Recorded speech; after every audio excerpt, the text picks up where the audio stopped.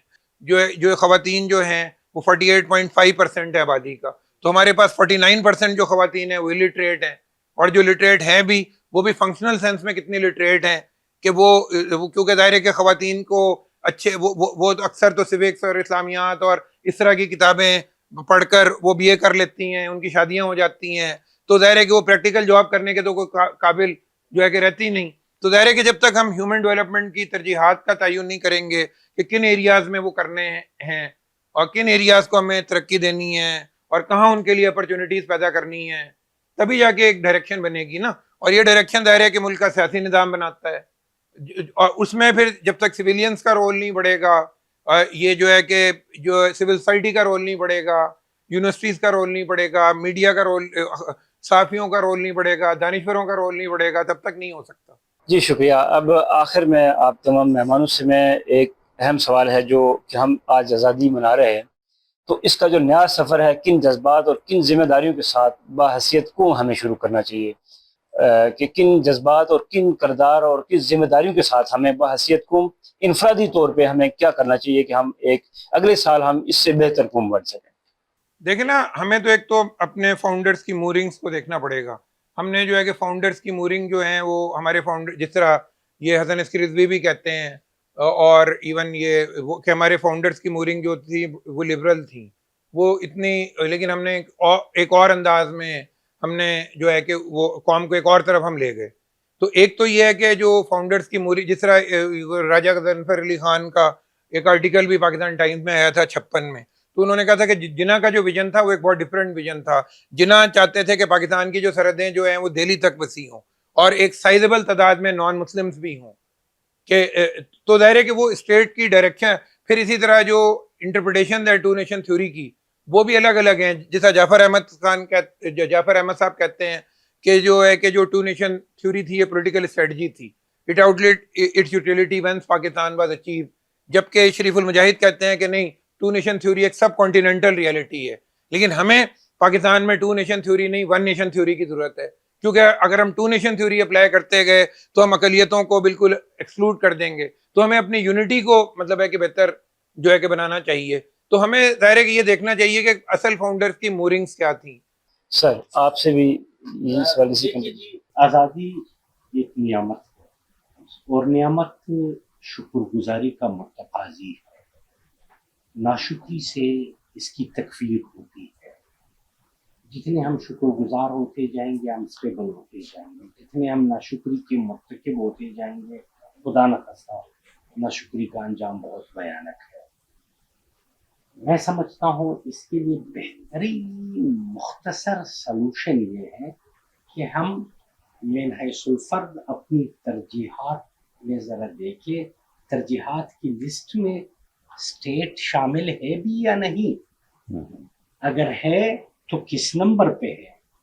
ہمیں ٹاپ پہ اسٹیٹ رکھنے کی ضرورت ہے, بعد میں ہم شروع ہو. جب ہم فرد کی ترجیحات کی ریوائول کریں گے تو من حیث القوم ہماری ترجیحات بہترین ترجیحات کا تعین ہو جائے گا. دیکھیں جی, بات یہ ہے کہ یہ جو تمام مسائل کا حل ہے نا, یہ بیسیکلی ایک اسٹیٹ کا کام نہیں ہے, یہ ہماری ایک اجتماعی ذمہ داری بنتی ہے.